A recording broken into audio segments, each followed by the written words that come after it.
Hey everybody, this is Rocco's Fish. We are back for another video. Today I'm going to teach you guys how to care for the bichir. It is a very cool fish. I have one myself. They're very pretty. It depends on the species, but they're very pretty. They have very pretty markings. They get long. They look like a snake or some sort of snaky eel. And they're just really cool. Definitely in my top 3 favorite fish.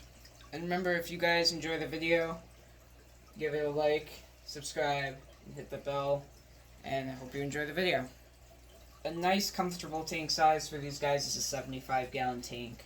They could be in a 90-gallon tank, but I would say 75-gallon tank is the minimum, but I would keep them in a 90-gallon or up, but again, the 75 is okay for them. Mine's is in a 75-gallon tank, and he's doing perfectly fine, but then at the same time, mine's is small right now, and I wouldn't keep these guys anything under a 75-gallon tank, definitely, because these guys get 18 inches long, and although they get that long, they are skinny and don't really have that much thickness to them. Some species do, others not so much, but on average they get 18 inches when fully grown, so just keep that in mind when buying one. Some tank mates for these guys, I would say some Central or African American cichlids, some South American cichlids, plecos, maybe angelfish, chevrons, discus, and a lot more. It's just, I would not put these guys with small fish. And I'm going to say that because these guys do get 18 inches, and like I said in the beginning of the video, they're like snakes and eels, and snakes and eels eat fish, small fish, maybe not snakes, but eels eat small fish, and I looked it up before, and they do eat small fish, and you might be saying, well, Rocco, why do you have your bichir in a tank with mollies and small fish?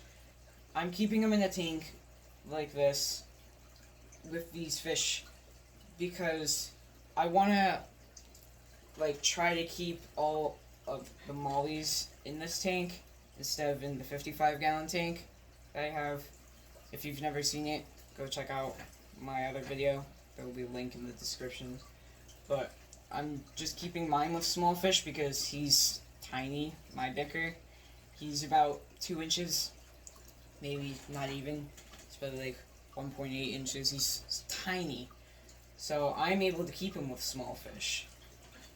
But for you guys, I think I wouldn't put any small fish in there. I think the smallest fish you could keep in there with a full-grown bichir, maybe a full-grown swordtail. I think that might be the safest option for you if you really want small fish and you really want to get bichir. I would say get that. But for tank mates, no small fish. Generally, no small fish. And I would stick with Central, Southern American cichlids, and South American cichlids, African cichlids. Just really any type of cichlid, and they'll do just fine. A good pH for bichirs would be in between 6.0 and 7.0. So a little bit on the harder side, but generally I would keep them in 6.0 to 7.0 pH. For food, these guys are carnivores. Like I said, they'll eat small fish. So feeder fish, I'm against, and I don't like feeder fish. You could feed them feeder fish, I guess. But if you're not going to do that, they will eat pretty much anything that's meat. Maybe besides some things like snails. But maybe they can eat snails. I'm not too sure. But I know they can eat bloodworms, earthworms. Big ones can eat earthworms. Some types of snails. And they can eat fish. But again, I'm against feeder fish, so I would just give them bloodworms. And they can also have brine shrimp if it's a baby one like mine. For decoration, I'm not too sure if this would actually work for big bichirs. They are nocturnal, But what I have found with my bicker is that he actually likes to stay at the surface. And if you guys see on your screen, I have a whole bunch of floating leaf pads, and it's built for fry, but inside there are little pockets for the fry to hide in. And my bicker, when I put him in the 75-gallon tank that you see on the screen, he went to the bottom corner, and I said, okay, he's probably good. And I went back a day later and saw him, and he wasn't there. But I looked, and he was at the top, and I thought, oh no, he's dead. But he was actually inside one of those leaf pads. So my bicker has actually, besides the time I put him in, he's never gone down to the bottom, as far as I know of. Because again, they are nocturnal, so they do go out at night. But for the most part, I think that they're nocturnal. And if you take my advice, I think you should put leaf things in there, like some sort of padding that they can lay on and go underneath up at the top of the water, because what I found is mine likes it, but that's only if you're taking my advice, and I don't think it would really work for larger bickers, so maybe something that's 4 inches and under, because again mine's like 1.82 inches, so mine's is pretty small, so he's actually able to fit up in the grass pads.